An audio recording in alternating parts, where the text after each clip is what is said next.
Susie hesitated, then said it anyway. Maybe Wayne bullied him, or Tate said something hateful. Kids say things they don't understand. Talia shook her head immediately, sharper than she'd been all afternoon. No, she said, that wasn't Tate, even then, especially then. She folded her arms, grounding herself. Tate didn't have the language for hate at 4, he barely spoke to adults, he hid behind furniture, he clung to people he trusted and avoided everyone else. He wasn't cruel, he was inward, observant, quiet. Noah nodded. Tate never would have said anything cruel to another child. More than anything, he hated disappointing Joey. He didn't always take Terrence or me seriously, but Joey was different. If Joey ever looked at him and quietly said he was disappointed in his nephew, it shattered Tate. Without hesitation, Tate would burst into tears, wrap his arms around his favorite uncle's legs, and beg for forgiveness. Joey's opinion mattered more than anyone else's. His approval meant everything to Tate. Because of that, Tate would never have risked saying something mean to another child, knowing it could disappoint Joey. Just the thought of seeing that look of disappointment on his uncle's face was enough to keep him from crossing that line. Tate was like that with Joey until he was 15, Talia said with a soft smile. He really only acted out when he was scared, overwhelmed, or when a teacher was being especially hard on him. Whenever that happened, he'd run straight to Joey, bury his face against his uncle's pant leg and cry until he calmed down. If Joey was unhappy with him, it devastated Tate. He would do absolutely anything to earn his uncle's forgiveness. It was honestly adorable to watch. Wherever Joey went, Tate wasn't far behind.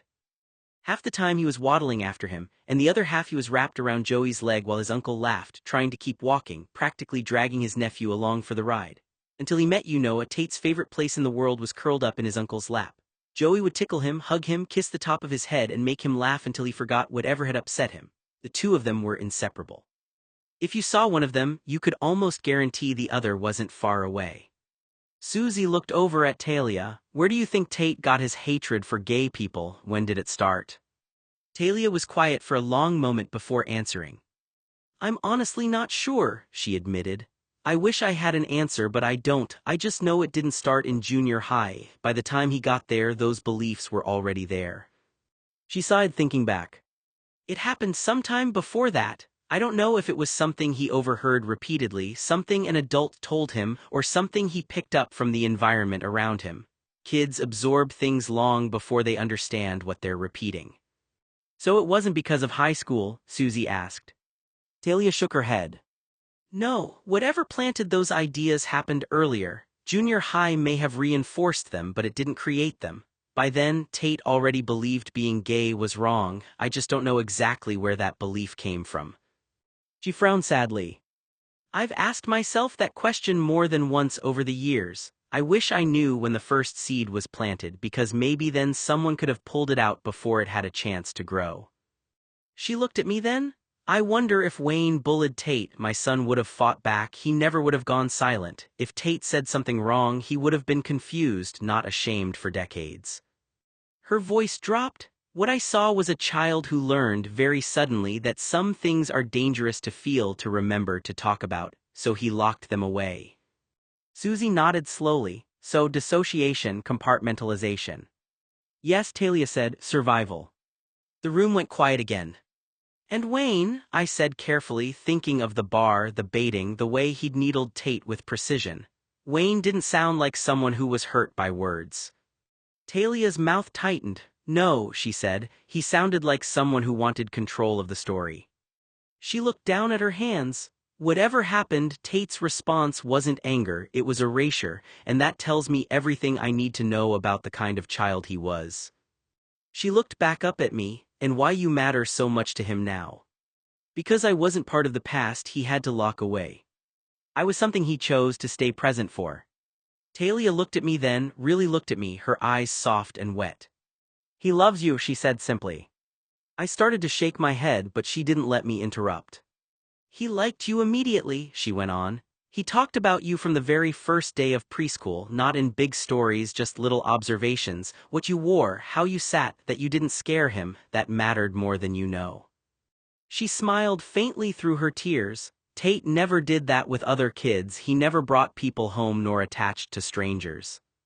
Her voice cracked. And the first day he brought you to our house, she swallowed, I went into the kitchen and cried, just stood there crying into a dish towel like a fool. Why? I asked quietly. Because I knew, Talia said. I knew he wasn't alone anymore, not really. I'd been so afraid he'd go through life untouched, unseen, carrying everything by himself.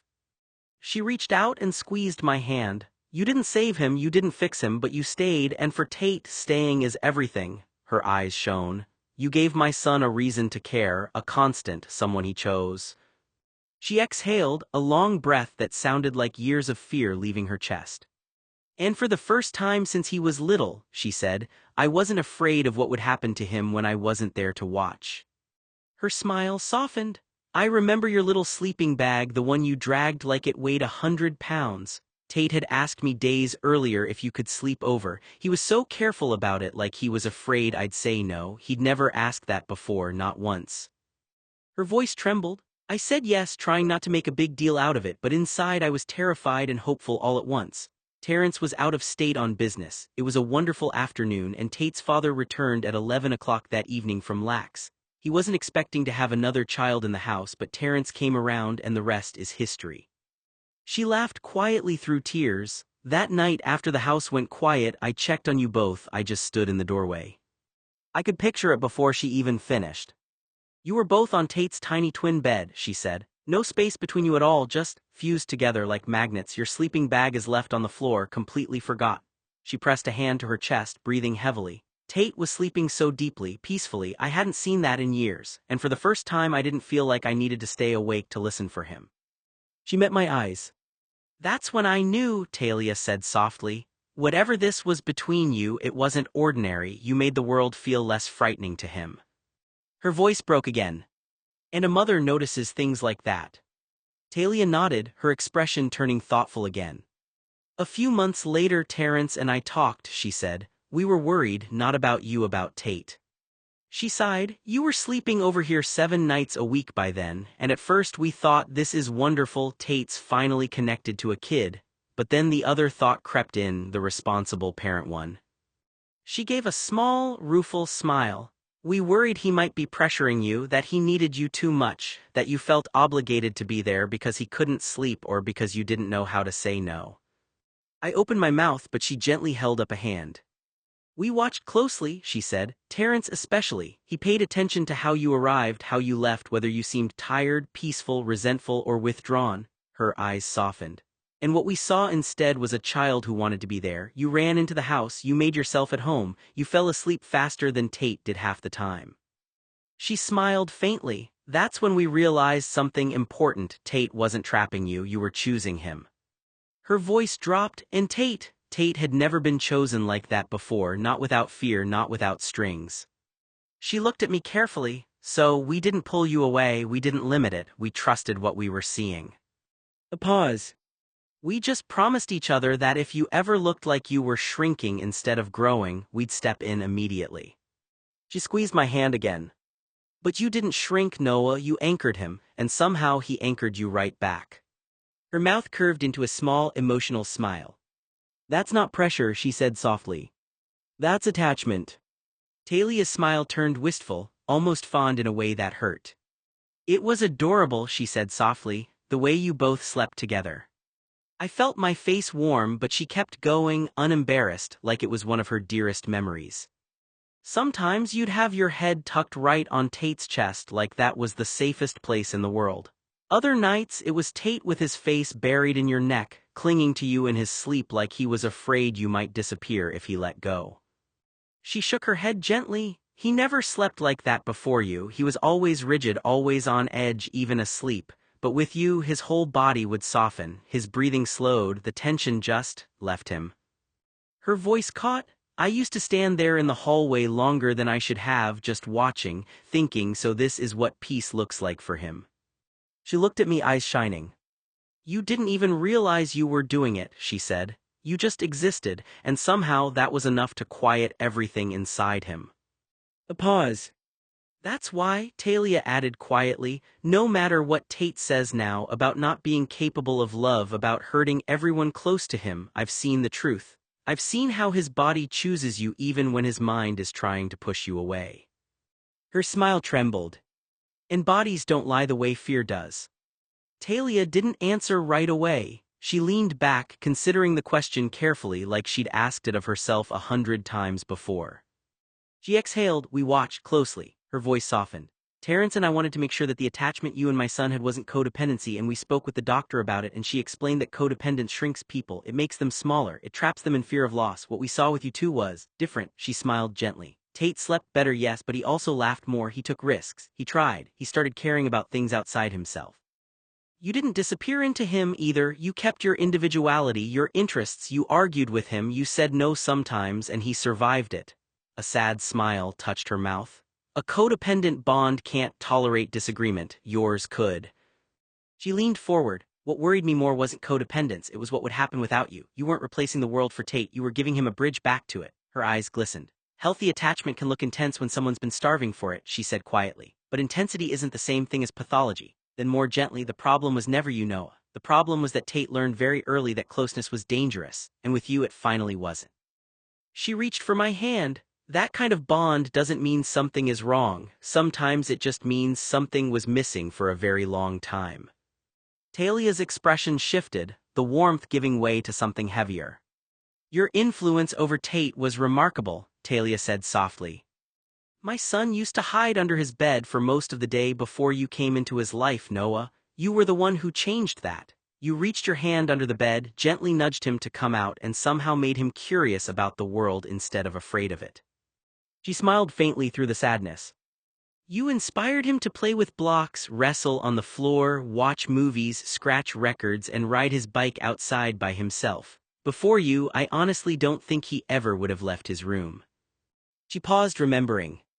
He had such severe separation anxiety when he started preschool. Every new experience terrified him, but when it came to you, all he wanted was to be wherever you were. If you were in the living room, he'd be there. If you went outside, he'd follow. If you sat down, he'd find a way to be beside you. Talia looked Noah in the eyes. You were his safe place. Her voice cracked. I think Tate loved you in whatever way Tate is capable of loving someone. Maybe it wasn't always easy for him to express, and maybe it didn't look like anyone else's version of love, but it was real. She reached over and squeezed Noah's hand. You didn't just become part of his life, Noah, you transformed it. You turned a frightened little boy who spent his days hiding under a bed into someone who wanted to experience the world. You gave him confidence, curiosity, and joy. She smiled through her tears. You made my son a completely different person, and I'll spend the rest of my life being grateful for that. Noah smiled at the compliment his surrogate mother had given him, warmth spreading across his face. Talia smiled back. You didn't just charm my son, she said, you made me fall in love with you too. Noah laughed softly. You became my second son. I never gave birth to you, but that never mattered. From the moment you walked into our lives, you belonged with us. She paused, her smile widening as another memory came to mind. And then there was Joey. She chuckled to herself. Joey didn't warm up to people beyond polite social interactions. Most people stayed acquaintances with him no matter how long he'd known them. But he fell in love with you, Noah. I don't mean romantically, she added with a grin. You became his surrogate nephew. He absolutely doted on you. Noah lowered his eyes, smiling. My favorite photograph from those years is one of you and Tate when you were both about 5. She laughed.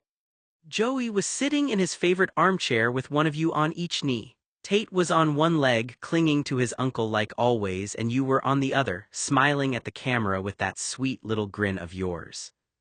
You both look so adorable together. Her expression softened with nostalgia. Joey used to call you two the little twins. Sometimes he'd call you his yin and yang. He said you balanced each other perfectly. Where Tate was timid, you were adventurous. Where you rushed ahead, Tate made you slow down. You each had something the other needed. She shook her head, smiling through misty eyes. It was the sweetest thing. For all of Joey's flaws when it came to you boys, his love was genuine. Looking back at that picture still makes me smile. The three of you looked so happy together. She looked at Noah with unmistakable affection. You weren't just Tate's buddy, you became part of this family before any of us even realized it. Talia smiled to herself as another memory surfaced. One of the sweetest memories I have from your childhood happened during a thunderstorm. She laughed quietly. You and Tate were 6 years old. The rain was pounding against the windows, lightning was flashing across the sky, and every crack of thunder shook the whole house. She could almost see it again. The two of you came racing down the hallway in your pajamas, absolutely terrified. Neither of you said a word, you just burst into Joey's bedroom. Noah smiled. Tate climbed onto one side of the bed and you climbed onto the other. Then, without either of you even thinking about it, you each wrapped yourselves around one of Joey's legs like little koalas. Talia laughed through the memory. You were both convinced the thunder was going to get you. She shook her head. Joey just groaned dramatically and said, "Well, I guess I'm not sleeping tonight." But he never sent either of you away.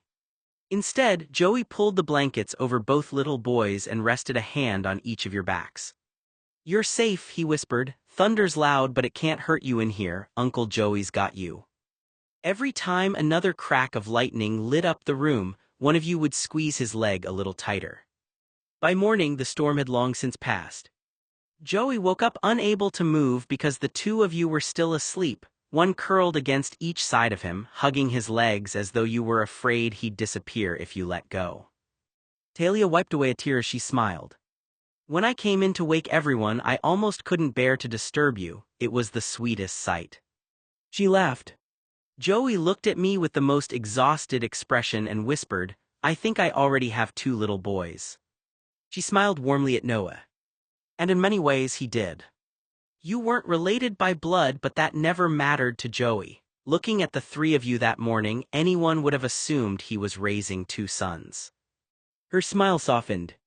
"It's one of those memories I'll treasure for the rest of my life." Talia laughed as another memory came rushing back. A few months later there was another thunderstorm. This one was even worse. The lightning was so bright and then a strike hit right near the house. The whole place shook. She smiled at Noah. And just like before, the 2 of you came running down the hallway straight to Joey's room. Noah laughed softly. "You didn't even bother asking, you just climbed right into bed with him." Talia shook her head, amused. "But this time, you didn't end up on either side of him." She grinned. When Joey woke up the next morning, he couldn't move because he had 2 little boys sleeping directly on top of him. She laughed. You and Tate were curled up on his chest like 2 little chipmunks. One of you had your head tucked against his shoulder, the other was sprawled across him like you had claimed him as your personal mattress. Joey opened his eyes and just stared at you both. Talia smiled. "He told me later that he didn't want to move because you looked so peaceful." Then, right as he was about to get up, one of you yawned and stretched without even waking up. She shook her head. "It was the cutest thing." Talia's expression softened. "I grabbed my camera because I knew I had to save that moment. I took a picture of the 2 of you perched on Joey's chest, half asleep, hair all messy, looking completely comfortable and safe." She smiled. "That picture is still one of my favorites. It wasn't just because you both looked adorable, it was because it showed something important." She looked at Noah.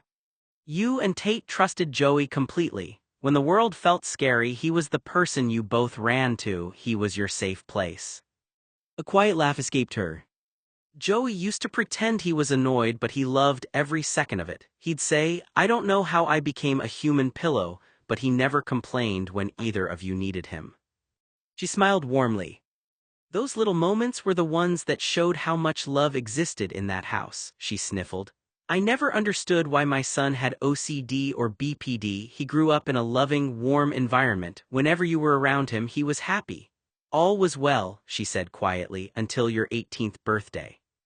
My stomach tightened. "You disappeared after the cake," Talia continued. "You smiled, you laughed, you blew out the candles, and then you were just gone." She shook her head. Tate noticed immediately. She glanced at me, not accusatory, just factual. "He went upstairs with Emily. Yes, I know they slept together. I'm not naive about that." Her voice stayed even. "But you left too, with a girl." I swallowed. "That night broke something within Tate," Talia said softly. "Not because of sex, not because of jealousy in the way people assume. It was your disappearance. For Tate, closeness had rules, unspoken ones. You didn't vanish. You didn't choose someone else and leave him holding the bag. My son was with so many girls I stopped counting after 500 faces." She folded her hands together. When you didn't come back and he couldn't find you, it confirmed every fear he'd been carrying since he was little. That attachment ends without warning, that people leave in the middle of joy. Her eyes shone with regret. He didn't know how to be angry at you then, so he buried it, compartmentalized it, put it in a box marked "Pretend this didn't hurt." She looked at me gently. And that's when the cycle you've been describing really began, acting out, shutting down, then erasing it all like it never happened. A pause. He never blamed you out loud, Talia added, but inside I think he decided something that night, that loving you was dangerous, and losing you would be unbearable. Her voice dropped to almost a whisper. So he tried to do both at once, hold on and convince himself it didn't matter. She reached across the table. That kind of contradiction will tear anyone apart. Talia nodded immediately without hesitation. Yes, she said, every street. She took a breath like she'd replayed that night too many times. He walked the entire town, side streets, cul-de-sacs, the park, the strip mall, even behind the old movie theater. He asked the gas station clerk, the night security guard, and anyone who might have seen a teenager walking alone. Noah felt bad that Tate went through all of that alone. She looked at me steadily. It wasn't logical, it was panic. He was convinced something bad had happened to you, an accident, a fight, that you'd been taken, or that you'd decided to leave without saying goodbye. Her voice softened. By 3 in the morning his bare feet were bleeding. He refused a ride home, said he'd miss you if he stopped. A long pause. He didn't stop looking because he found you, Talia said quietly. He stopped because the sun came up. She folded her hands together. And when you were away for 12 days until graduation as if nothing had happened, that's when he learned how to turn love into something that wouldn't destroy him. Her eyes met mine. He never forgot that night. Talia studied me for a long second, the way adults do when they already know the answer but want to hear what you'll say. Why did you leave your party early? She asked gently. I met Maya, I said. It came out too fast, too smooth. The lie sat heavy in my mouth. The truth was I was jealous of Emily and Tate was straight. It was easier than saying I ran because I didn't know how to stay. Easier than saying I felt out of place in my own life. Easier than saying I didn't realize someone was looking for me like I mattered. Talia didn't call me out, she just nodded slowly like she'd expected something like that. I see, she said quietly. But the room felt tighter. My chest ached with a delayed understanding I hadn't had at 18, how that lie hadn't just covered my tracks, it had erased Tate's fear. How it let me rewrite the night as something casual instead of what it really was, someone leaving without knowing they were being searched for, loved, panicked over. I swallowed. I didn't think anyone would notice, I added, the confession slipping out before I could stop it. Talia's eyes softened, not forgiving, not accusing, just honest. That, she said, is what broke him the most. The delicate thing I call yours and Tate's relationship, Talia said quietly, changed that night. She folded her hands together, thumbs worrying at each other. He thought you didn't want to be close anymore. He didn't know where you'd gone, why you'd left without saying anything. In his mind, you chose a different life and he wasn't part of it. My throat tightened. He pursued you after that, she continued. Not in a reckless way, in a careful, intense physical way, watching, waiting, trying to figure out how to get back to where you'd been before you slipped out of his reach. She glanced at me then, eyes sharp with something like grief. I thought he was in love until his lack of romantic action said otherwise. The word landed hard. He became anxious in a way I hadn't seen since he was little, Talia said. Sitting near the phone, waiting for the landline to ring, jumping every time it did and pretending he didn't care when it wasn't you. She shook her head. Tate doesn't chase people unless he's terrified of losing them. I stared at the floor, pieces clicking into place too late to be useful. The jealousy, the intensity, the way he oscillated between devotion and distance, the way he clung and then acted as if nothing had ever happened. He didn't know how to ask you if he still mattered, Talia finished. So he tried to prove it instead. The room went quiet. And for the first time, I understood that night not as the beginning of Tate's anger, but as the moment he decided he might already be abandoned. After that, Talia went on softly, when you moved into the spare room and we went shopping for new things, new sheets, new clothes, all of it, Tate didn't see it as practical or healthy. She swallowed. He accused me of helping you retreat, of encouraging you to move away from him. Her voice tight. He actually said you didn't belong in the spare room, that you belonged in his room. He was desperate, Noah, to reclaim your body and physical presence. He was terrified you'd leave him for another new friend. I stiffened. He wasn't being crude, she clarified quickly. It wasn't about sex, it was about the place, safety, proximity. She shook her head, a sad little smile tugging at her mouth. In Tate's mind, you moving rooms meant you were slipping out of his orbit and I was the one holding the door open. Talia looked at me then, eyes glassy. That's when I realized how deep it went. He wasn't angry because he wanted to control you. He was terrified because he thought he was losing the one person who anchored him to the world and provided calmness when he tried to sleep at night. She exhaled slowly. And Tate doesn't know how to say please don't leave me, so it comes out as an accusation instead. Talia nodded, her expression heavy but gentle. He was jealous, she said plainly. Not in a petty way, in a terrified way. You stopped coming to his bed, and in his mind that meant you wanted distance, space and autonomy, and space to Tate has always meant loss. She rubbed her hands together like she was cold. You. Moving out of his room felt like you were choosing a world that didn't include him. He didn't have the language to say that, so it came out as anger, possessiveness, accusations. Her eyes lifted to mine. When you moved back into his room a few weeks later, it was immediate. He slept better, deeper, like his nervous system finally unclenched. She hesitated, then added quietly. He has bad dreams when you don't sleep next to him, always has. Nightmares, panic, waking up disoriented. His anxiety is terrible if your body isn't next to his. You've been his grounding point since you were kids, your breathing, your warmth, your calming heartbeat. When you're there, his body believes he's safe. Talia's voice softened. That's not your responsibility, Noah, but it is the truth. You calm something in him that nothing else ever has or will. She looked away, blinking back tears. And that's why changes between you two hit him so hard. To Tate, closeness isn't just affection, it's access and proximity. Talia let out a shaky breath, like hearing it said out loud finally made it real. Talia's expression softened as she remembered those weeks. During that time, you started locking the door to the spare room, she said gently. You needed your own space and I understood that, but Tate didn't understand it the same way. She looked down, remembering. Especially when Maya came over, Tate didn't know how to explain what he was feeling. He didn't know how to say that he missed you, that he was afraid of being left out, or that he just wanted to know you were still there. She shook her head sadly. So instead, he did the only thing he knew how to do. He would bring a blanket and a pillow, lay them down outside your door and sleep there. Noah looked surprised. I knew he did, but not every night before Brown. Talia nodded. Right outside, sometimes he'd just sit there quietly for hours. He wasn't trying to bother you. He wasn't trying to make you feel guilty. He just wanted to be close to you. She sighed. Tate has never been good at communicating his feelings. When he was scared or insecure, he didn't have the words to say, I need reassurance, or I'm afraid you're going to leave me behind. Instead, it came out in ways that were harder to understand. Her voice softened. That was always Tate's struggle. He felt things deeply, but he didn't always know how to express them in a healthy way. She smiled faintly.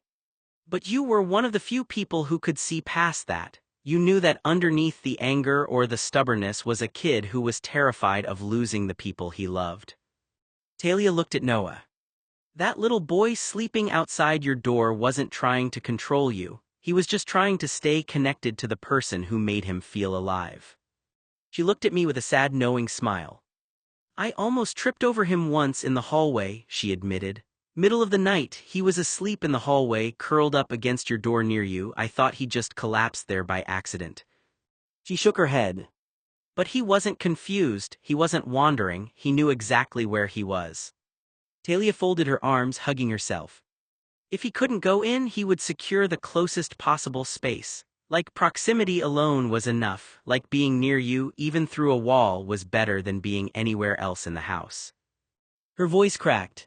He's been doing versions of that since he was little. If someone needed to shut him out, he didn't protest. He adapted. He made himself closer and more accessible, found a way to stay close without asking. She swallowed. That's why he never bangs on your door anymore. He learned very early in his 20s that wanting too much gets him nowhere. Her eyes met mine, steady and painfully gentle. So instead, he lies down outside, keeps watch. Regulates himself by listening for your breathing, your movement, the proof you're still there. A long pause settled between us. He doesn't attach casually, Noah, she said. When Tate bonds, his whole nervous system rewires around that person. You're not just important to him. She shook her head slowly. Talia didn't answer right away. She looked down at her hands, twisting her fingers together like she was bracing herself. Every night, she said quietly. I felt my chest tighten. Every single night of those weeks you slept in the guest bedroom, she continued. And every evening during those 6 months, years later in your Rambler when you slept apart. I stared at her. You mean?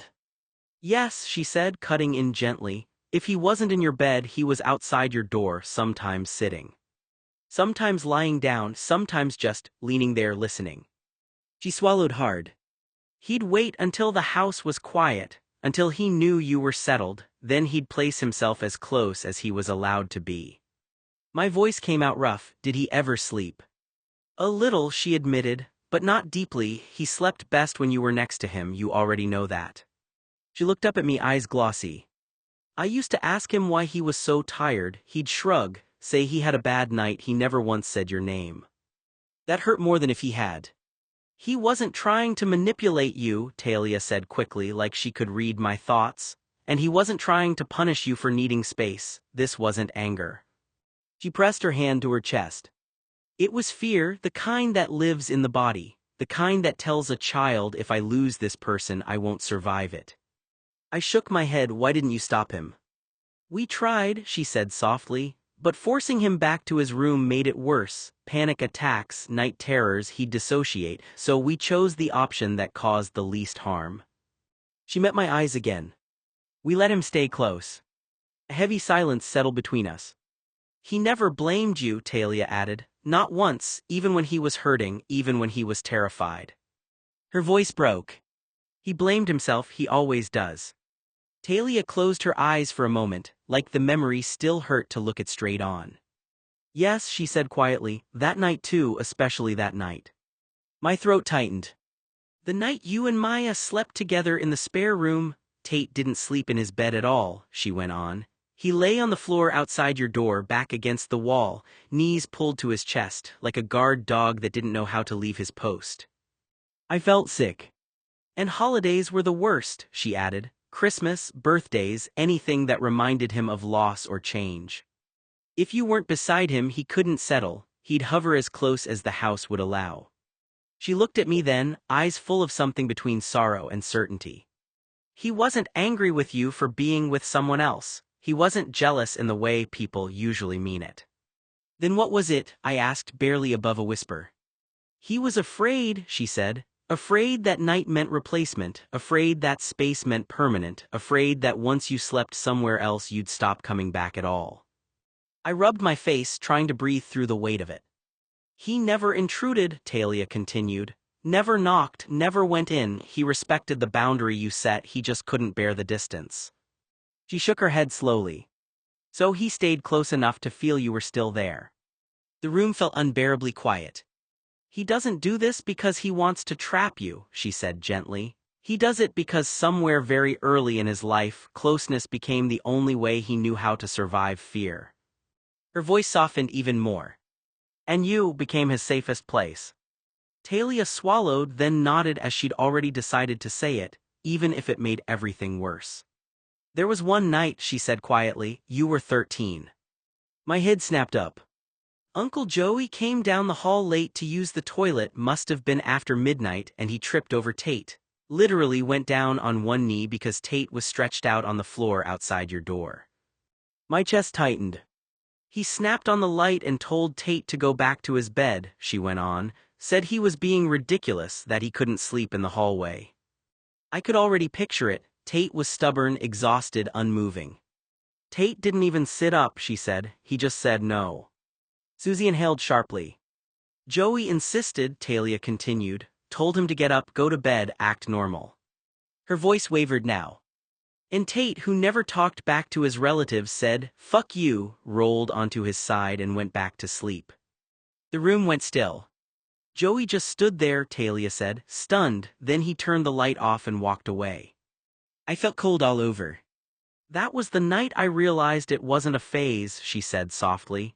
And it wasn't defiance, it was a necessity. Tate wasn't choosing to be there, he needed to be. Aunt Julia saw Tate outside your door many nights and asked what was wrong with my son. She looked straight at me. You were asleep on the other side of that door, she said, and as long as he knew you were there, he could survive the night. Talia's mouth tightened, like she still regretted how that morning had gone. Joey told us at breakfast, she said. He was angry, embarrassed, said it wasn't normal and that it had to stop. I already knew what was coming, and it still hurt. We agreed, she continued quietly. Terrence and I said Tate needed to sleep in his own room starting that night, no exceptions. She closed her eyes for a beat. He didn't listen. My chest felt heavy, at all. Not once, she said. Every night that week, every single night of Christmas, he went right back to the floor outside your door. Susie whispered, even after being told not to. Yes, Talia said. He didn't argue, he didn't cry, he didn't sneak around, he just did it like it wasn't a choice. She looked at me, guilt written all over her face. We'd check on him, tell him again to go to his room. Sometimes we'd carry him back ourselves. And I asked. He'd wait until the house was quiet, she said. Then he'd come right back out, curl up in the same spot. I rubbed my arms, suddenly cold. He barely slept, Talia added. But when he did, it was there, like as long as he was close enough to you, the nightmares couldn't reach him. Her voice cracked. That was the Christmas he stopped believing adults could protect him from fear. The words landed hard. So we stopped forcing it, she admitted. Not because we thought it was healthy, but because every time we tried to separate him, he broke a little more. She shook her head slowly. He wasn't being defiant, he wasn't being dramatic, he was surviving the only way he knew how. She met my eyes, steady and sad. And you were the reason he survived it all. I doubt that, I blush. No, you made my son light up with happiness and zest for life. You were closer than brothers or friends, Noah. Talia's voice softened when she talked about that Christmas, like it was one of the few memories that didn't hurt to hold. When Tate was 16, she said, Terrence and I decided we'd stop trying to force a normal holiday. No relatives, no expectations, just the four of us. She smiled faintly. It was the first Christmas he actually enjoyed. I listened, barely breathing. He laughed more, ate more, slept better, she continued. There were no meltdowns, no hiding, no breaking things, he stayed present. Her eyes flicked to mine. And when you slept together, just sleeping, he was different. How? I asked. Protective, she said without hesitation. He'd pull you closer in his sleep, wrap an arm around you like he was anchoring himself. If you shifted, he'd wake up just enough to make sure you were still there. My chest ached. He never left the room if you were inside alone, she went on. Not to get water, not to use the bathroom unless he had to. He'd sit on the bed or the floor and wait, like his job was to keep watch.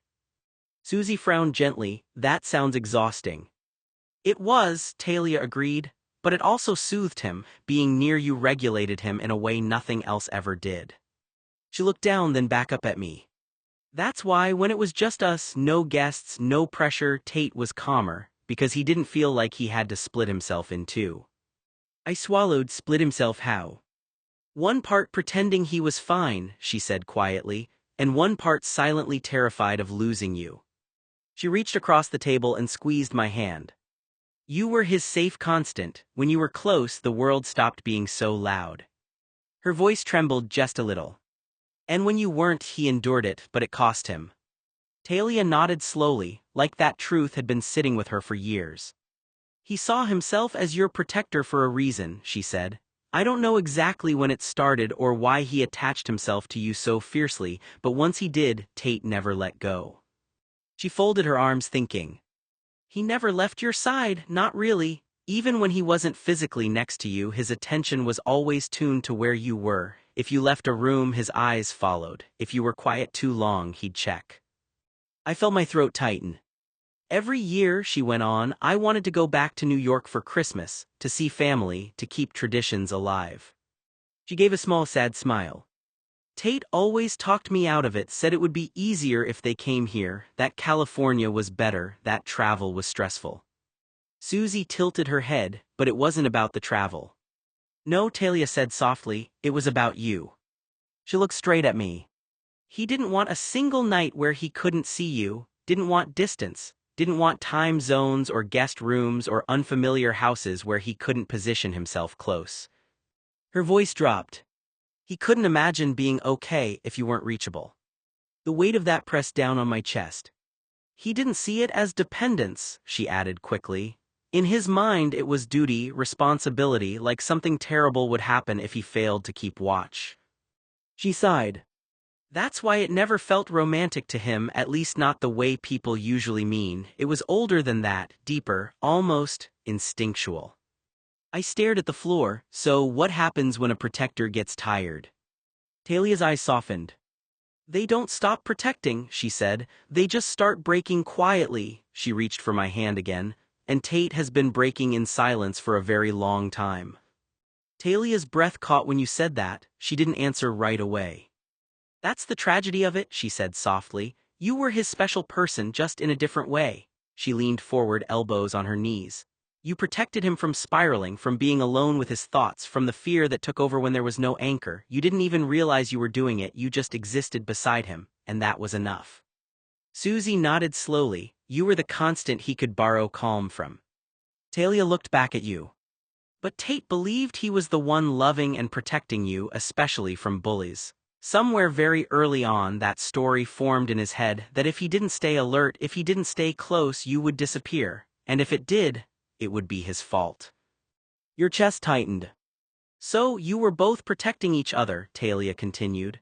You kept him grounded, he kept watch, two kids trying to survive the same fear from opposite sides. She hesitated. And when you couldn't be that physical constant anymore, when you needed space or your life expanded, it didn't mean you failed him. Her voice grew firmer. It meant the system you both built finally reached its limit. Susie added quietly, no one can be someone else's nervous system forever. Talia met your eyes, steady and kind.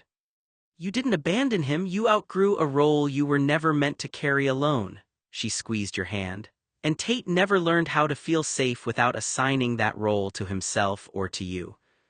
There was no blame in her voice, just grief. What you shared kept you both alive and happy for a long time, she said, but it was never meant to be the only way either of you survived. Talia let out a slow breath, like she'd been holding that thought for years. I thought Tate loved you, I did, she admitted quietly. I won't lie to you, I thought he was in love with you or obsessed. She glanced at Susie, then back at me. I've never seen a boy look at another person the way Tate looked at you, not with curiosity, not with a crush. He worshipped you, you were the epitome of something he respected and protected, with devotion. My chest tightened. He tracked your moods before you spoke, she said.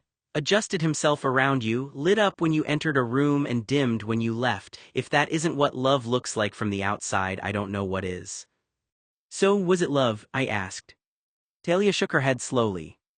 Not in the way people usually mean it, not romantic, not sexual, not even fully conscious. She chose her words carefully. It was an attachment formed due to his fear, safety mistaken for destiny. You weren't just someone he loved, you were the place where his body believed he could survive. Susie added gently, heartbreak can mimic love frighteningly well. Talia nodded. If Tate had been capable of understanding love back then, it probably would have grown into something real and mutual. But he wasn't choosing you, he was clinging to you. That hurt to hear, and somehow it didn't. He never wanted to possess you, she went on. He wanted to keep you existing, close, breathing, reachable. That's why it looked so intense. She met my eyes. And that's why it broke him when you pulled away, not because you stopped loving him, but because the thing that kept his world intact suddenly wasn't guaranteed. I swallowed hard, so he wasn't in love. Talia's voice softened. He loved you as much as he was capable of loving anyone at that time. No, it wasn't romantic love. Tate acted like a protective older brother to Noah. She reached across the table and squeezed my hand. But he didn't know how to love without fear, and he didn't know how to be safe without you. The room fell quiet. That's not your fault, she said firmly, and it doesn't make what you shared any less real. She gave a sad knowing smile. It just means the love you saw was coming from a place that was hurting long before you ever arrived. Susie said it gently, but the words landed hard. I'd never seen a boy as devoted to another boy as Tate was to you, Noah, she said, and he still is. The room felt very quiet. Tate didn't grow out of it, she continued. He didn't replace you, he didn't reassign that bond to someone else, it just stayed. Talia nodded, her eyes sad but steady. And this is the part people avoid saying out loud, she added. 25-year-old straight unmarried rich men don't sleep beside their straight single childhood friends or platonic roommates, not night after night for 21 years, not like that. I swallowed. He says it isn't love.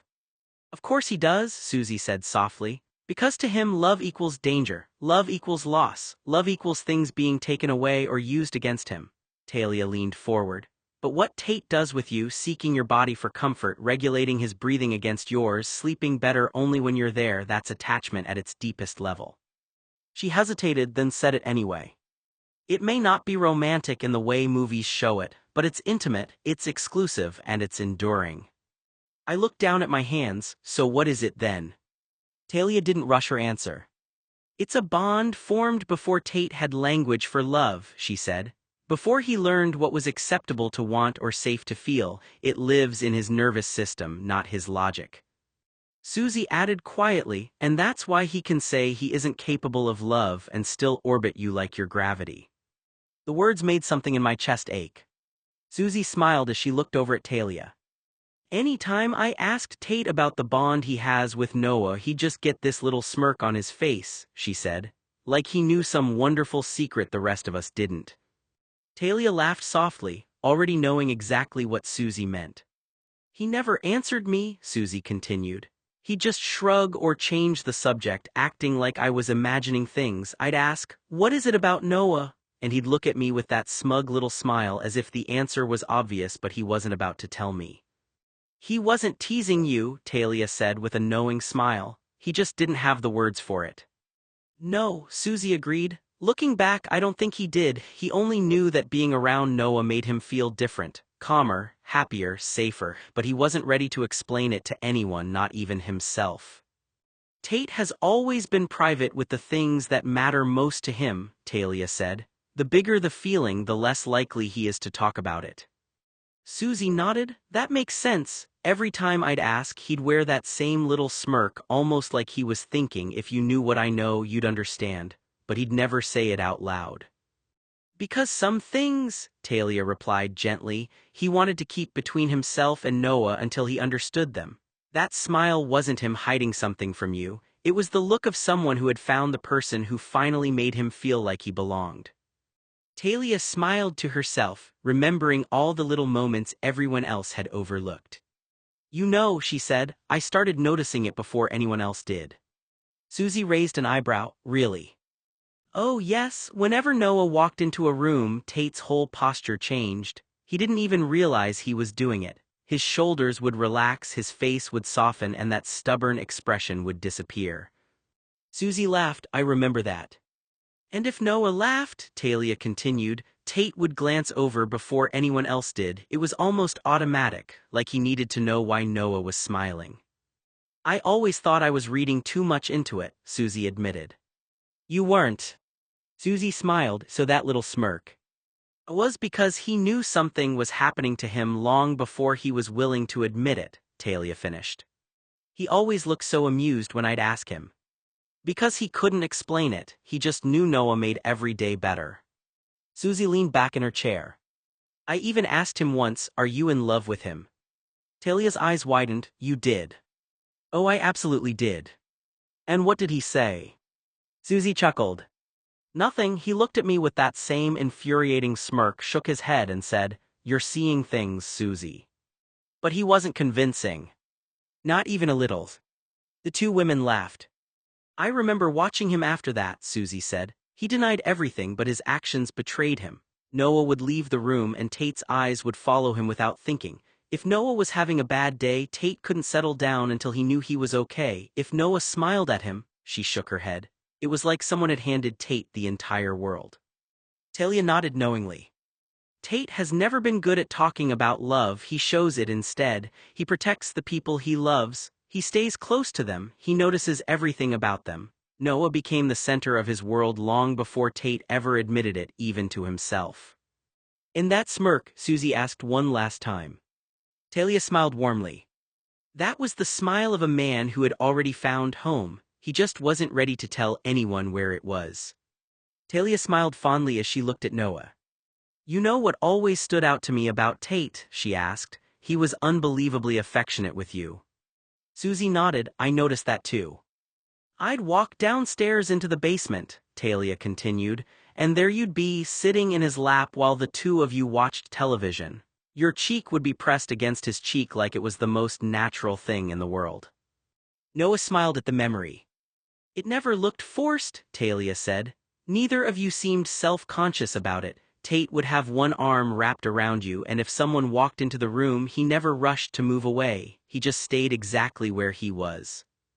Susie laughed. Most teenage boys, especially ones who think they're straight, would have launched themselves to opposite ends of the couch the second an adult walked in.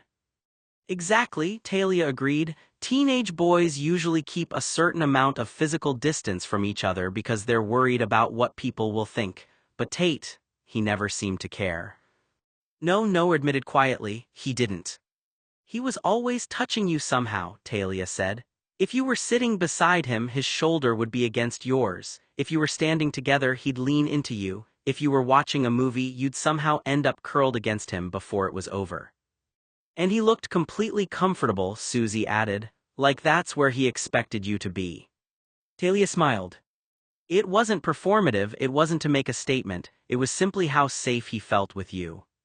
She looked at Noah. I don't think Tate even realized how unusual it was. To him, you were his favorite person. Being close to you felt as natural as breathing. Noah lowered his eyes, smiling to himself.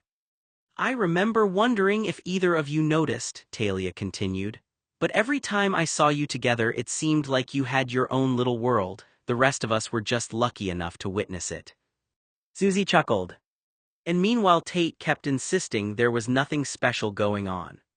Talia laughed. His words said one thing, his body language said something completely different. Long before he could admit how deeply he loved you, he was already showing it every single day.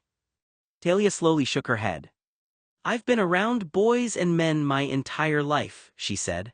I grew up in Paris, worked in pediatrics for years, and watched hundreds of boys grow from toddlers into teenagers. She looked at Noah. There are patterns, every child is different of course, but there are patterns. Susie listened quietly.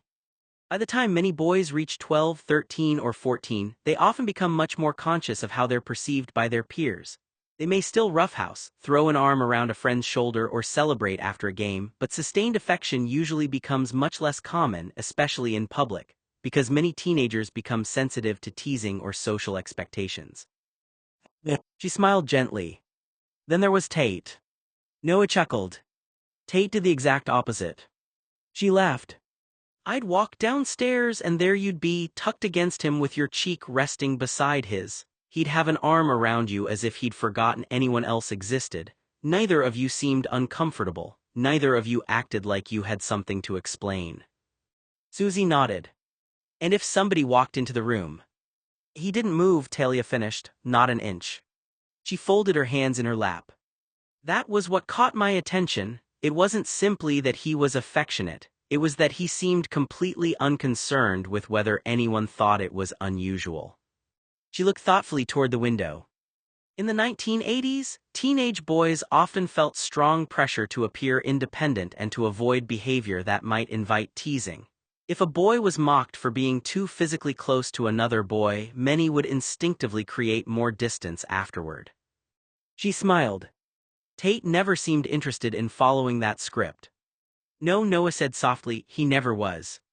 He wasn't trying to prove anything, Talia continued. He simply stayed close to the person who made him feel happiest.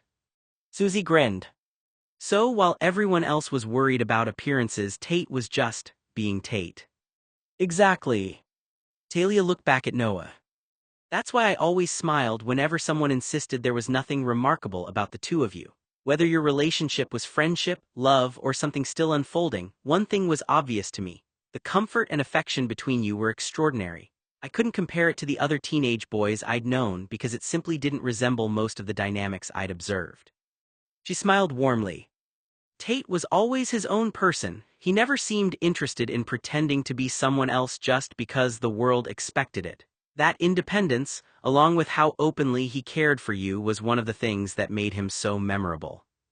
Talia grew quiet for a long moment before speaking.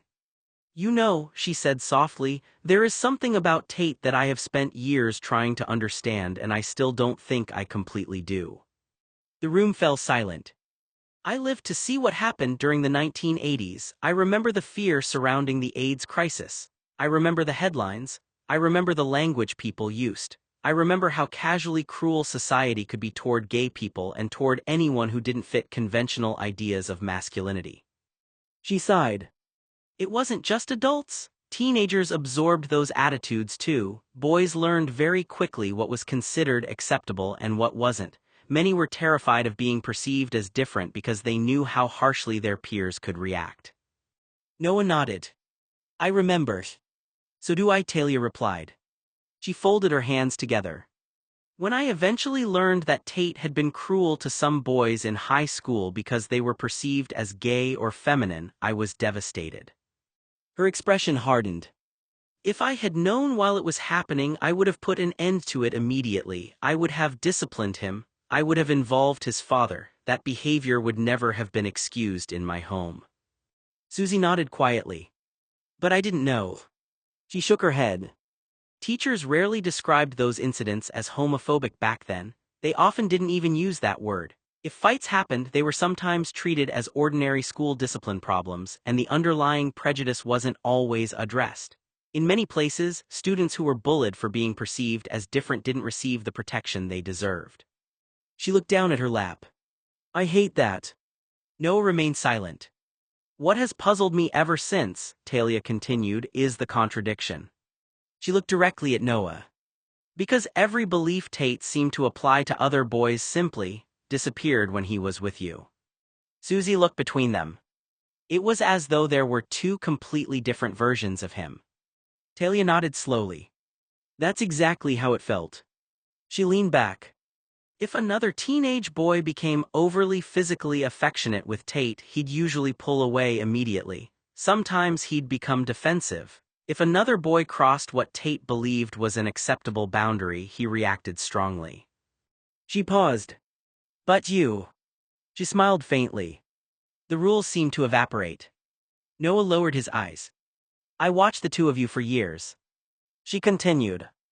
You sat pressed against one another on couches. Tate let you rest against him. He wrapped an arm around you without hesitation. Sometimes your faces were practically touching while you watched television or talked. Susie laughed softly. And he never looked uncomfortable.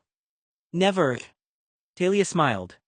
If anyone else had behaved that way with him, I don't think he would have allowed it. She turned back to Noah. But with you, physical closeness seemed effortless. She thought for a moment. It wasn't only the affection. It was the trust. You could enter his personal space without asking. You could lean against him. You could hug him. You could reach for him. And he responded as though that closeness belonged there. She shook her head slowly. That wasn't how he interacted with anyone else. Susie spoke quietly. I remember thinking he seemed to have two completely different sets of rules. So did I, Talia admitted. Looking back, I think Tate had absorbed many of the prejudices that existed around him. Young people often internalize the messages they're surrounded by, especially if they grow up in environments where certain attitudes are normalized. That doesn't excuse hurting others, but it can help explain why someone behaves inconsistently before they've examined their beliefs. She looked at Noah. But those beliefs never seemed to fit when it came to you. It was almost as though his feelings for you bypassed whatever assumptions he'd learned about how boys were supposed to behave. Susie nodded thoughtfully. He didn't seem to question touching Noah. No. He didn't seem embarrassed. No. He didn't seem afraid someone would misunderstand. Not that I ever saw. Talia smiled gently. I sometimes wondered whether he even realized the contradiction himself. Noah looked up. What do you mean? I mean that people aren't always logically consistent, especially as teenagers. They can hold one set of beliefs because that's what they've been taught, while their personal experiences quietly challenge those beliefs without them recognizing it. She paused. I think that's what I was witnessing. Tate's actions around you told a very different story than the attitudes he expressed elsewhere. She sighed. I never stopped thinking about that. Because every time I saw you together, I wasn't seeing a frightened teenage boy worried about appearances. I was seeing someone who felt completely at ease. He wasn't monitoring how close he was sitting. He wasn't calculating whether someone might laugh.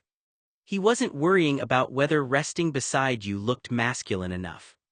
He simply enjoyed being near you. Susie smiled. And he smiled more around Noah than around almost anyone. Talia laughed quietly. He absolutely did. Sometimes I'd catch him looking at Noah with the softest expression, and then the second Noah looked back, Tate would pretend nothing had happened. She smiled at the memory.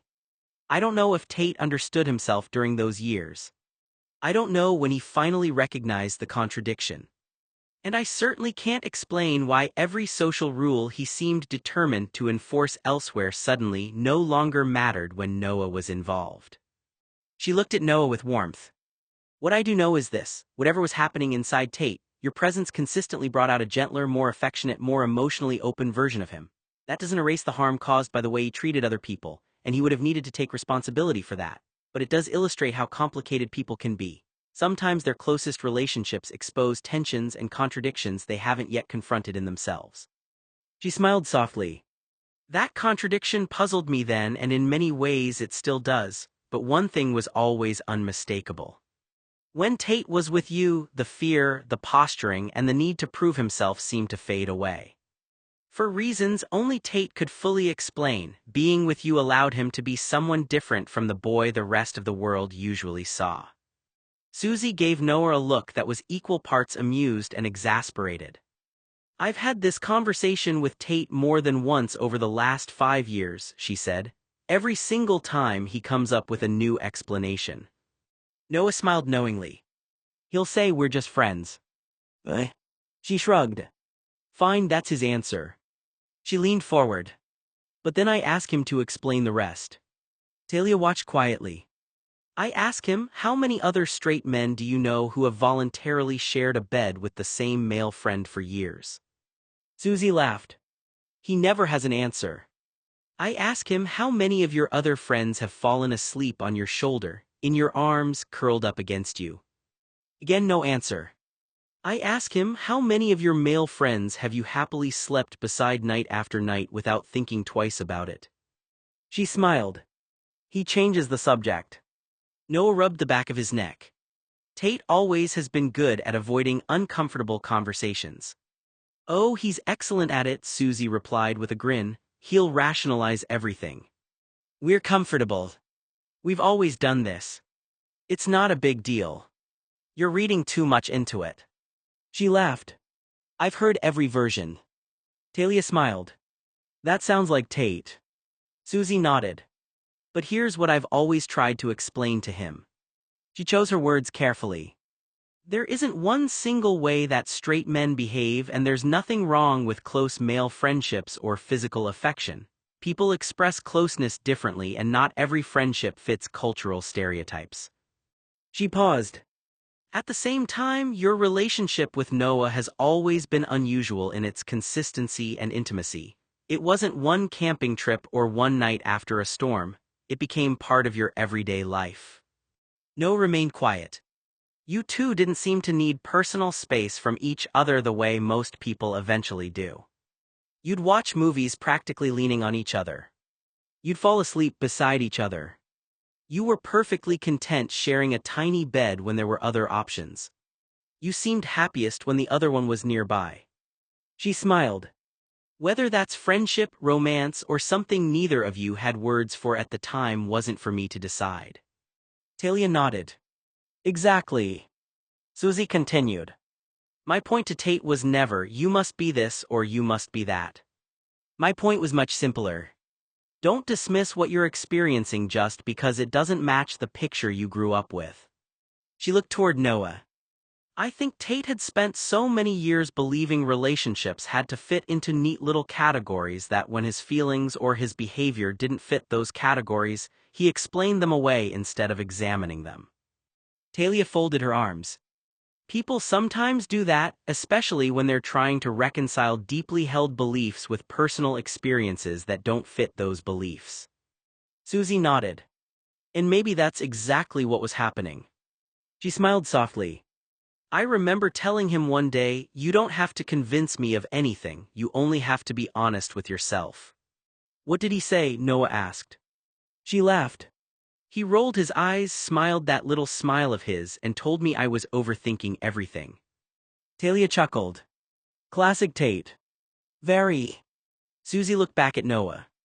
I wasn't trying to label him, I never thought that was my place. I simply wanted him to understand that whatever was going on between the two of you was clearly meaningful. Whether he eventually called it friendship, love, or something else entirely was for him to figure out, not for me. Susie smiled warmly. I just hoped that one day he'd stop worrying so much about what the relationship was supposed to look like and focus instead on what it genuinely meant to both of you. He doesn't sleep beside you because he wants something from you, Talia said. He sleeps beside you because his body still believes you're the place where the world doesn't fall apart. She met my eyes. And the real question isn't whether Tate loves you. I looked up. It's whether either of you can survive without defining yourselves solely by that bond. No one spoke after that for a minute because for the first time the truth felt too big to soften. Talia hesitated, then added what she'd never said out loud before. When Susie asked him to explain what he meant by his relationship with you, she said quietly, his whole face changed. He got angry, visibly angry, not defensive, repulsed. She shook her head. He actually spat on the ground like the idea itself made him sick. Susie's breath caught. He said the thought of a man loving another man romantically was no different than a pervy grown man grooming a child, Talia continued, voice tight. He equated it outright, same disgust, same moral revulsion. I felt cold. He wasn't posturing, she said. He wasn't trying to shock us, he believed it, completely, as if that comparison was obvious and self-evident. Susie whispered, that's extreme. Yes, Talia said, because it wasn't about ethics, it was about contamination, about something he believed was so wrong that even proximity to it meant you were ruined. She looked at me then, eyes soft but unwavering. And that's why these matters, Noah, because in his mind the idea that he could love you in that way wasn't just forbidden, it was monstrous, unthinkable, something that would turn him into the very thing he despised. The room stayed silent. Because to Tate, Talia said gently, romantic love between men wasn't just wrong, it was something he believed made you evil if you felt it or acted on it. And that's why Tate is a complex person, Noah. Because in his mind the idea that he could love you in that way wasn't just wrong, it was monstrous, unthinkable, something that would turn him into the very thing he hated. Her voice broke slightly. So he buried it or changed it, split it off. Turned it into vigilance, protection, possession, anything but desire, anything but love. The room stayed silent. Talia turned fully toward me then, urgency breaking through her composure. Noah, she said, her voice imploring, almost frightened, if by some chance you are or ever were in love with my son, you have to stop. My chest tightened. I don't say that to be cruel, she went on quickly. I'm saying it because I know him, because I've watched him his entire life. She reached for my hand, holding it firmly. You cannot carry those desires or hopes in your heart, you have to put them down, he can't meet you there. Susie stayed silent, letting Talia speak. He can't, Talia repeated, slower now. He won't, and he is unable to feel or express romantic love toward men or toward you, dear, not in the way you might mean it, not safely, not without it breaking something inside him. Tears burned my eyes, but she kept going, gentle and unflinching. Don't wonder what could have been, don't dream about what it might mean, don't pine for a version of Tate that doesn't exist, she said softly. That version would destroy him. Her thumb brushed my knuckles, maternal and apologetic. What he gives you, his loyalty, his closeness, his need, is real, but it is not a door you can walk through. Hopping it will become something else, she swallowed. And if you try, you'll only hurt yourself and you'll terrify him. The words landed like a quiet sentence, not a rejection, more like a warning meant to spare us both. I love my son, Talia said, eyes shining. And I care about you too, that's why I'm asking you this. She squeezed my hand once more. Please don't ask him to be someone he can't be, and please don't stay hopping, he'll wake up different one day. The room felt unbearably still, not because she was wrong, but because part of me already knew. Talia's face crumpled then, the strength she'd been holding slipping just enough to show the fear underneath. I couldn't bear my other son hurting for something Tate would rather die than give, she said quietly. I've already watched one child tear himself apart just to survive, I couldn't watch another do it for him. She stood and pulled me into her arms before I could say anything else. Her hug was fierce and maternal, the kind meant to shield, not question. I pressed my face into her shoulder and lied, because it was easier than breaking everyone all over again. I'm not looking for romance from Tate, I said, my voice sounded steady, convincing. She held me tighter for a second, like she wanted to believe me so badly it hurt. I'm relieved to hear that, she murmured into my hair, truly. But even as she said it, there was something in the way her hand stayed at the back of my neck, protective, apologetic, that told me she knew lies sometimes weren't deception. Sometimes they were surviving too. She pulled back and looked at me, eyes red. You matter, Noah, she said softly. Your heart matters, please don't forget that just because Tate's pain is louder, your pain isn't less. I nodded. And we both pretended that what I hadn't said didn't still exist, quiet, aching. And very much alive, between every word we'd spoken. Why did you lie? Susie asked on the way home. I kept my eyes on the road, hands tight on the wheel. The streetlights blurred past like I could outrun the question if I drove fast enough. I've buried my feelings years ago, Susie. I don't want a romantic relationship with Tate anymore. It wasn't really a lie, it just wasn't the full picture. The truth would have broken her, I said finally. My voice sounded flat, older than I felt. And it wouldn't have helped Tate. Susie was quiet for a moment. It would have helped you, she said gently. I shook my head. No, it would have made me the problem. She turned toward me. You're not a problem, Noah. I know, I said, then corrected myself.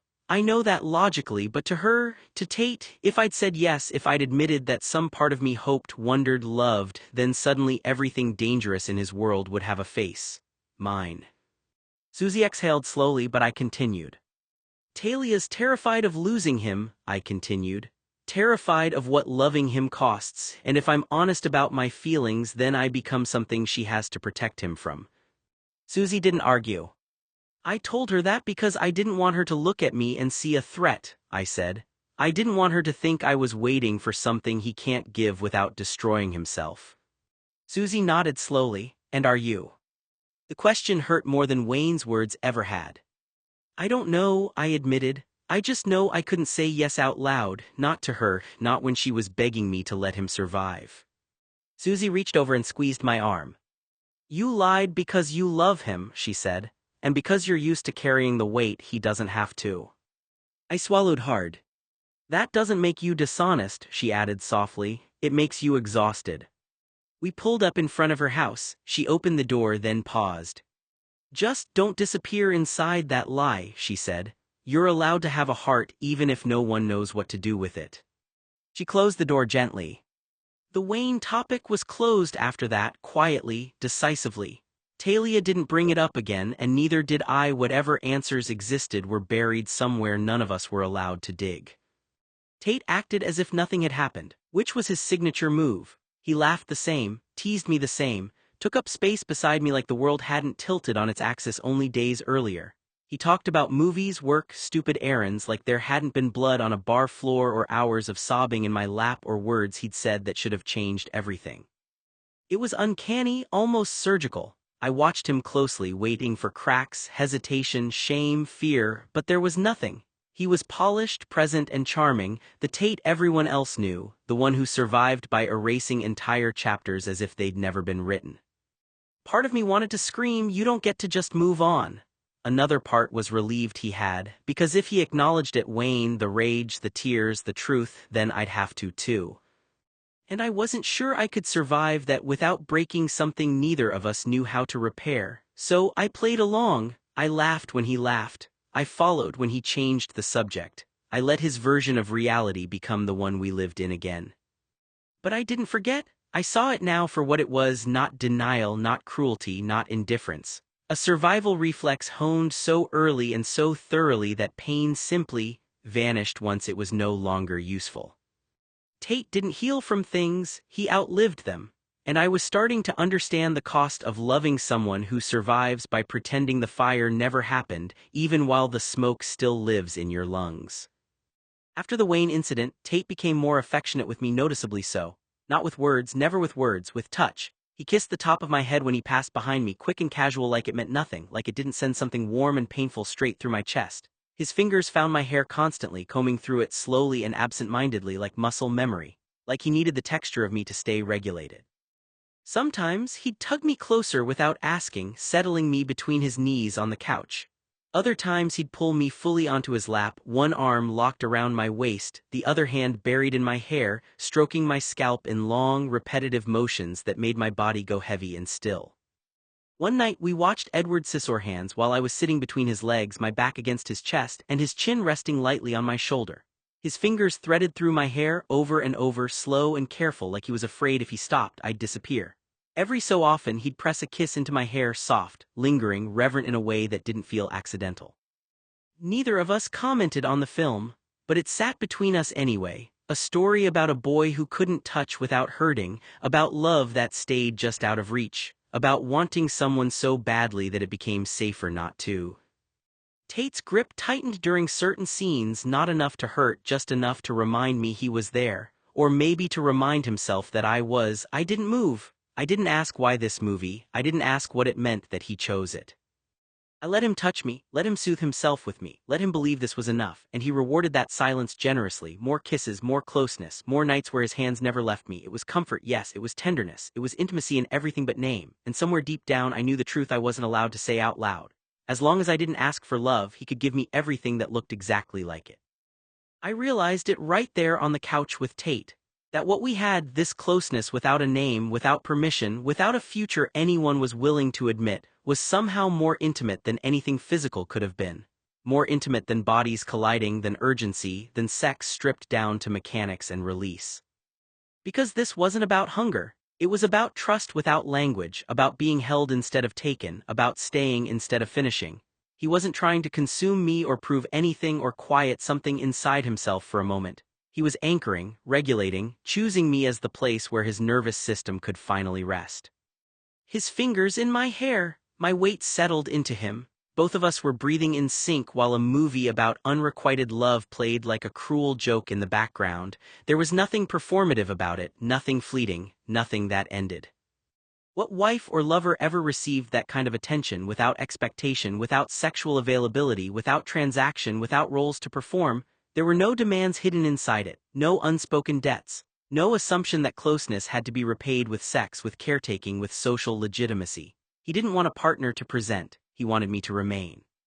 Tate's focus was singular, consuming, almost monastic in its intensity. He watched me the way people watch the ocean, not to own it, not to conquer it, but because it steadied something inside him just to know it was there. I wasn't a milestone or a future or a symbol. I wasn't proof of adulthood or normalcy or success. I was a constant, and in that way what he gave me didn't resemble adult love as most people understand it. It wasn't built for a shared mortgage, a dinner party, or a ring. It wasn't something you could explain without sounding foolish or wrong. It was devotion without ambition, intimacy without entitlement, attachment without permission. People talk about love as something that moves you forward toward marriage, toward family, toward a life that makes sense to others. What Tate gave me didn't move anywhere. It existed entirely in the present, fierce and consuming and strangely innocent, as it had never learned how to want more without collapsing. And that was why no conventional adult could understand it, because adults are taught that love must do something, produce something, become something recognizable. What Tate gave me was simple. And that made it both profound and unsustainable because the world doesn't know what to do with a love that refuses to explain itself. I realized then that Tate would never define us, not because he was cruel or evasive, but because what we were didn't fit anywhere society had language for. We weren't dating. He wasn't in love, and yet what existed between us was undeniable. There was no arc he could follow, no label he could safely apply without breaking something essential. To define us would mean choosing a category, friends, lovers, something in between, and every one of those came with expectations he either couldn't meet or couldn't survive. Romance implied desire he rejected. Friendship didn't come close to explaining the devotion. The touch the way his world narrowed down to me. So he left it unnamed, not out of indifference but out of preservation. Our bond lived outside the structures people rely on to make sense of intimacy. It didn't progress, didn't formalize, didn't resolve. It just existed intense, consuming, and deeply private. And by refusing to define it, Tate could keep it exactly where it was, safe from scrutiny, safe from judgment, safe from himself. I understood then that asking Tate to name us would have been asking him to destroy the only way he knew how to stay close. So I stopped waiting for a definition, and started mourning the fact that something could be this real and still have no place in the world. Tate met a girl at a straight bar in September of 1993. Her name was Chloe, a beautiful 21-year-old blonde socialite who had attended one of Talia's charity events. She had a bright smile, an easy laugh, green eyes, and a warmth that seemed to put everyone around her at ease. She was 4 years younger than Tate, and from the way he described her, it was obvious he'd enjoyed spending the evening talking with her. He told me about her the night they met. There wasn't any fanfare or dramatic announcement. Tate wandered into the house, sat down like it was any other evening, and casually mentioned that he'd met someone. "Her name's Chloe," he said. "I asked her out." Then he looked at me as though he'd just commented on the weather. I smiled and told him I was happy for him. He gave a small nod, the corner of his mouth lifting into one of those quiet smiles that never lasted very long before he changed the subject.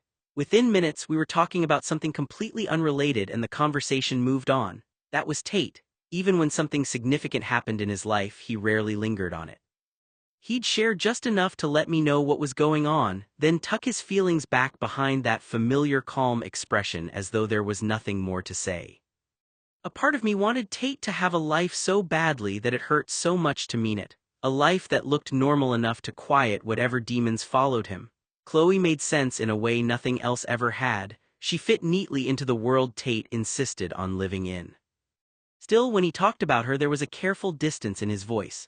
No big spark, no nervous, jittery excitement, just intention, like this was something he was supposed to do, a box to check, a step forward that required no emotional risk. I smiled, I congratulated him, I listened. And somewhere deep inside, a quieter part of me understood this too. Chloe wasn't a competitor. She existed in a different category entirely, one that didn't threaten what Tate and I were, because whatever bound us together was never going to be replaced by something so ordinary. I was happy for him, and I was already bracing myself for what it would mean for us. Chloe didn't want kids. Tate told me that over breakfast like it was a neutral fact, the same way he might have mentioned the weather or a meeting he had later. He stirred his coffee, eyes unfocused, not really looking at me when he said it. "Kids aren't on my agenda either." There was no defensiveness in his tone, no hesitation, just certainty. I nodded, took a bite of toast, let it pass like it didn't land somewhere deep and strange inside me. Of course, kids weren't on his agenda. Children meant legacy, continuation, a future that asked you to stay emotionally present. Children meant softness, patience, vulnerability, things Tate rationed carefully, things he only ever seemed to offer in one direction. He didn't ask for my opinion. Tate didn't need validation. It felt less like a shared value and more like a boundary he was relieved Chloe wouldn't push against. Another way she fit neatly into the life he could tolerate without unraveling. As he talked about her, about dates, about restaurants, about how easy she was, I noticed what he didn't say. Nothing about missing her, nothing about thinking of her when she wasn't around, nothing about how she made him feel. But when he reached across the table and brushed his thumb against my wrist absent-mindedly, grounding himself without realizing it, I understood something quietly and painfully clear. Chloe could have the title. She could have the dinners, the public affection, and the acceptable future. But the part of Tate that needed anchoring, the part that woke from nightmares, that calmed only with proximity, that sought touch without desire, still lived with me. Sitting there across from him, coffee cooling between us, I wondered how long we could all keep pretending these categories didn't overlap, and how much longer I could stay happy for him without losing something of myself. Tuesdays and Fridays became hers. Tate took Chloe to high-end restaurants, the kind with dim lighting and menus that read like riddles where they talked about nonsensical things. Office politics, clients she couldn't name, people I'd never meet. Her work was impressive and Tate listened politely, attentively, the way he did when he knew what was expected of him. And just like that, my time with him thinned. Not vanished, never vanished, but altered, compressed, rescheduled, made smaller around the edges, breakfasts shortened, Late nights cut off early, long stretches of quiet together replaced with absences I wasn't supposed to notice. Tate didn't return home one night at 9 in the evening as he had for 26 years when I was the center of his universe. Tate would usually return before 4 in the morning after his time with Chloe. Tate never admitted they were exclusive dating or in a traditional relationship, but I kind of got the idea they were. Tate didn't explain the change. He didn't apologize for it either. He simply adjusted as if this redistribution of his attention were natural, inevitable, reasonable. As if the gravity between us could be bent without consequence.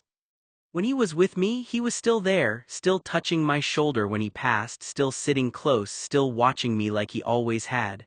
But there was a clock ticking now, a sense of him being halfway elsewhere, like I was no longer the center of his week, just the place he returned to in between obligations. It hurt in a way that felt both irrational and entirely earned.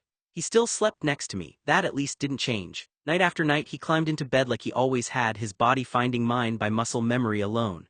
But his hands, those hands that used to hold me like I was the only thing keeping him anchored, weren't tight around me anymore. They rested instead of clinging, curled instead of gripped. The difference was subtle, almost polite, but I felt it immediately. The way you feel when someone loosens their hold before you realize they're letting go. His arm lay across my waist out of habit, not need. His fingers no longer pressed into my shirt like he was afraid I might disappear. He slept. I stayed awake. I listened to his breathing, steady and even, and wondered when exactly I'd stopped being the thing he held onto in the dark and become something he merely allowed to stay. Nothing had been taken from me outright, no declarations, no distance, no rejection I could point to, just a soft withdrawal, just enough to hurt. And the cruelest part was that he still reached for me in his sleep, still murmured my name sometimes, still turned toward me without thinking. Which meant the bond wasn't gone, it was being diluted, carefully, responsibly, in ways I couldn't argue with without sounding unreasonable. He was still there, but the urgency was gone. And lying beside him, feeling the absence inside the touch that remained, I understood that intimacy doesn't have to end to change shape, and that sometimes the quietest losses are the hardest to mourn because no one else can see that anything has been lost at all. My 2-year anniversary of opening my own business was celebrated with a party in October at Talia's house. There was a small party, no crowd, little noise. I kept it small, contained, and manageable among friends, just a quiet evening and a small celebratory cake. Tate left that morning as he always did before parties. He bought me a present. It was a case of books. Titles I hadn't read before: Anne of Green Gables, Flowers in the Attic, Moby Dick, Peter Pan, Great Expectations, and The Hunchback of Notre Dame. I always loved Tate's gifts to me. He knew just what to buy and he never disappointed me. Tate didn't want to buy a cake for my special day. He helped me make one together. We stood in the kitchen side by side, sleeves rolled up, flour dusting the counter and our hands. It felt strangely intimate in that understated way we had perfected over the years, him reading the recipe out loud, me correcting him, our shoulders brushing as we moved around each other without thinking. He cracked the eggs too hard and laughed when eggshells fell into the bowl. I teased him for it and he flicked flour at me in retaliation. There was warmth there, ease, a shared history that didn't need explanation. But even in that softness I was aware of what wasn't present. The way he used to look at me on days like this, focused, intent, like the day mattered because I did. Now his attention drifted more easily, a phone check, a thought clearly elsewhere. Still, when the cake went into the oven and we leaned against the counter waiting, he reached out and rested his hand briefly at the small of my back. Not possessive, not desperate, just there. I told myself that was enough. We lit a large green candle later, just one, and he sang quietly, off-key on purpose to make me smile. I made a wish I didn't speak aloud, something vague and safe, something that didn't ask for more than anyone could give.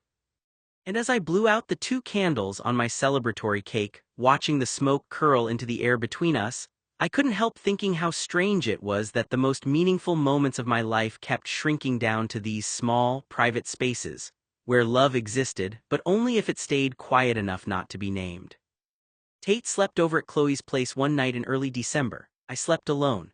I hadn't realized how much I relied on the weight of him next to me until it was gone, the heat, the familiar rise and fall of his breathing, the unconscious reach in the middle of the night. Without it my dreams felt unmoored, like they couldn't settle anywhere. And that's when it hit me. This must have been how Tate felt when I fled his house at 18. That first month I slept in the spare room in 1986, the nights he pretended not to care.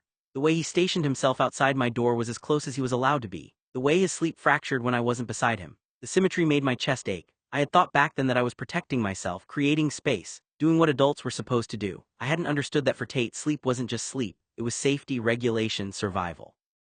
Now I lay in the dark with no one to guard me from my own thoughts, and I felt the echo of what I'd taken from him without meaning to.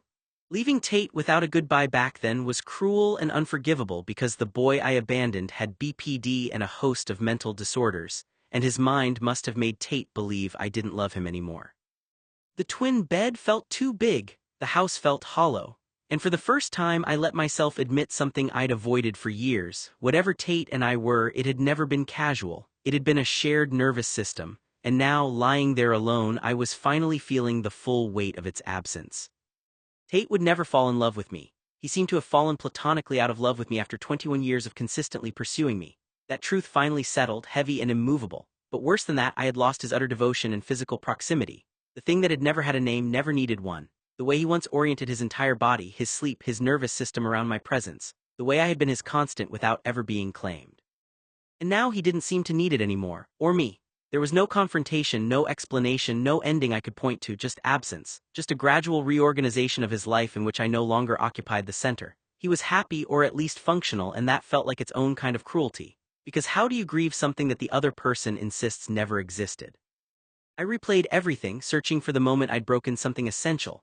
I wondered if this was punishment for wanting more than I was allowed to want. For hoping the boy I loved will choose me. I told myself I should be grateful he'd ever loved me in the way he did, that some people never experience that kind of devotion at all. But gratitude didn't soften the loss, it sharpened it. It made the emptiness louder. The second night he slept with Chloe at her place. I reached for him out of habit and met cold sheets instead. No weight, no breath, no hand finding mine in the dark. And that was when I finally understood the most painful truth of all. You can survive losing someone who never loved you romantically, but losing someone who loved you completely, then stopped, that kind of grief doesn't have a language. The next morning I noticed his key ring on the counter. He'd left it behind by mistake. I picked it up without thinking, the metal cool against my palm, familiar from years of seeing it tossed onto tables, slid into bowls, jingling in his pocket. Usually there were 3 keys on it. I could picture them without looking: house, car, unknown old key. Fixed, predictable. But today there was a 4th, new, too clean, too shiny to belong to any life he'd shared with me. My chest tightened before my brain caught up. I turned the ring slowly, staring at that unfamiliar key like it might rearrange itself into something harmless if I waited long enough. But it didn't. I knew exactly what it was the moment I saw it. A key to Chloe's apartment. Proof, solid and undeniable, that he didn't just stay there now, he belonged there, that he was trusted with access, with permanence, with a door that opened at his touch. A privilege he had once reserved for me without ever needing metal to prove it. I remember when I gave him a key to the greenhouse Tate had bought for me and put in my name. Tate had requested a small drawer or cabinet in this home, and I had given him a copy because I wanted him here, and now he obviously wanted to be somewhere else. I set the keys back down carefully, like they might shatter if I dropped them. My hands were shaking. This wasn't jealousy in the way people talk about it casually. This was something quieter and more humiliating, a confirmation of replacement, not dramatic, not cruel, just final. He hadn't taken anything from me deliberately. He hadn't slammed a door or said goodbye. He had simply added a key. Somehow, Tate leaving hurt more than if he'd taken mine away. He left for the day, and I had no idea if we'd ever see each other again. I stood alone in the kitchen, morning light spilling across the counter, and realized this was how it ended, not with words or conflict, but with a small piece of metal that told me I was no longer the place he returned to. Days blurred together, hollow and disorienting, like I'd lost my internal compass. I kept expecting Tate not to come home. Every morning, I'd tell myself that maybe tonight would be different, that he'd stay out late with Chloe, or decide he wanted to spend more time building whatever was beginning between them. But every evening without fail, he surprised me. At exactly 9 o'clock, I'd hear his truck pull into the driveway. A few moments later, there'd be a familiar knock on my front door, or I'd catch sight of him walking up to my porch with that same unhurried stride I'd known for years. He never acted as though he were choosing between 2 places to be. He simply came home to me night after night, as naturally as if there had never been any other option. I didn't reach out by asking Tate if he was going to leave or if he was moving out. Pride, fear, self-preservation, I couldn't tell which one held the reins, but the silence gnawed at me until it became unbearable. I called his mom's house. I told myself it was casual, just checking in, just being polite. She sounded surprised to hear from me, asked how I was, the kind of warm concern that only made everything ache more. I asked as lightly as I could manage if Tate had been by. There was a pause, not long but long enough. He stopped in once this month, she said. Once. That was it, one visit, one brief appearance in the home where he used to orbit constantly, where his presence once filled rooms even when he wasn't speaking. Even his family no longer had regular access to him. I thanked her, hung up, and sat there with the receiver still warm against my ear, staring at nothing. It wasn't just that I had lost him. It was that he was disappearing everywhere, pulling inward, rerouting himself somewhere else, somewhere I couldn't follow. Chloe's apartment, Chloe's life. A future that didn't include the quiet, wordless devotion we once lived inside. I realized then that his complete absence in the future could be louder than any fight we'd ever had. That being forgotten slowly, gently, without malice, was its own kind of devastation. And I wondered, maybe for the first time, whether Tate knew what he was leaving behind, or if, like always, he had already compartmentalized me into something safely sealed away, untouched by whatever new life he was building without me. That night I was surprised when Tate came home. He took off all of his clothes and climbed into bed behind me. I noted the calendar. It was January 21st. Chloe had been in his life for about 4 months, and he had slept overnight at her place twice. I shouldn't have let him sleep with me after he left twice, but I couldn't say no to him, who wouldn't let the love of their life get in bed with them after I slept alone for the first time in years. I was terrified he wouldn't come back, or worse, he would return and be indifferent. I didn't sleep that night until 5 in the morning, and then dreamed of the happy times that I had spent with Tate during the 21 years of happy moments and memories I spent curled around him. I lay awake beside him, staring at the ceiling, cataloging the difference. Before Chloe, he held me like I was irreplaceable. Now he held me like I was useful, and the cruelest part was that I let him. Tonight Tate held me so tightly I could barely breathe. His fingers caressed my temple and laid kisses on my scalp. He fell asleep hours before I did, dreaming while I failed to relax. I remembered that during the 4 months after Tate met Chloe, Tate's touch changed. He still ran his fingers through my blonde hair, but not the way he used to, not the way that meant you matter. At night his arm would rest against mine, sometimes barely